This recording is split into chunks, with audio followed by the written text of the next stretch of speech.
let's talk names.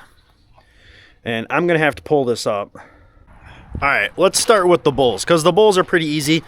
Honestly, all I did with the bulls is basically went with their sire name. So this is OS mic drop, and OS, if you see it in, if you look at it in the herd book or you look at a registration, it's O/S. I used to, when I would register animals, it was always Ohrmundt Simmentals and then their tag number. But then I switched a number of years ago because I wanted to start doing names, and I got sick of typing out Ohrmundt Simmentals all the time in there. And then when you search an animal, you're typing out Ohrmundt Simmentals. It's like, it would just be really easy just to do an O/ and an S. I was going to do just plain OS, but somebody already had that. But nobody had O/S. So we went that route, and it's really easy because you just search O/S and nobody else has that. So I find all my stuff really, really quickly. Okay, and then moving on, you've got the Eagle Bull. So this is OS Eagle, and then you've got OS Bold Ruler, and then this guy. So he's a Bruno. He's a Bruno son out of a Lucky Charm. So we went with Lucky Bruno. And we used to have a bull named Lucky. He was a purebred Simmental. He was a red reality son. Really, really nice. And we bought him from Luck, Wisconsin, which is three and a half hours northwest of us. From a really nice guy, had really, really nice animals. We actually bought a couple of Heifers from him, I think 2 years later.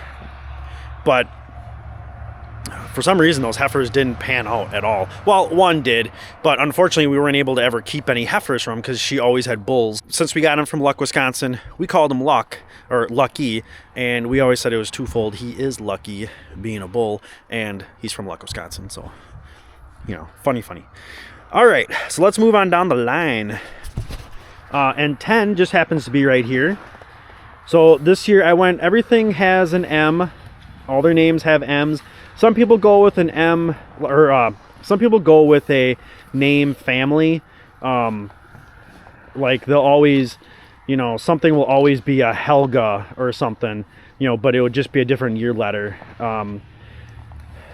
I'm following with the numbers, you know, 10's a family, 35 is now a family, 60 is now a family, the 431s, 75s. That's how I keep my family lines straight.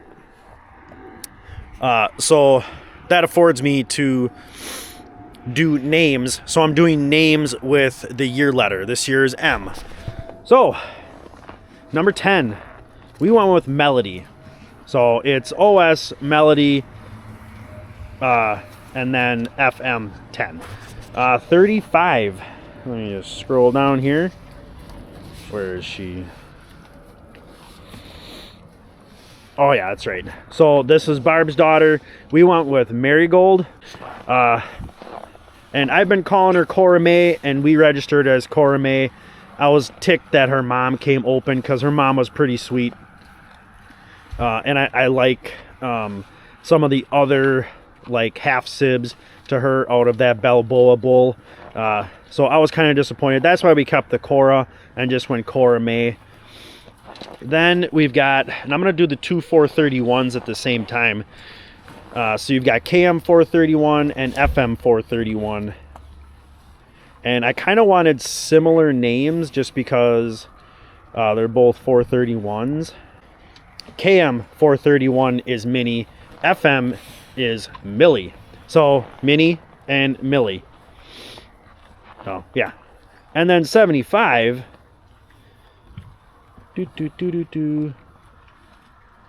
75, we went with Meadow. Bethany really liked the Meadow name, so we went with it. I'm okay with it too. So those are all the names of the animals as their registration names. Now, am I going to remember all those names? No, absolutely not.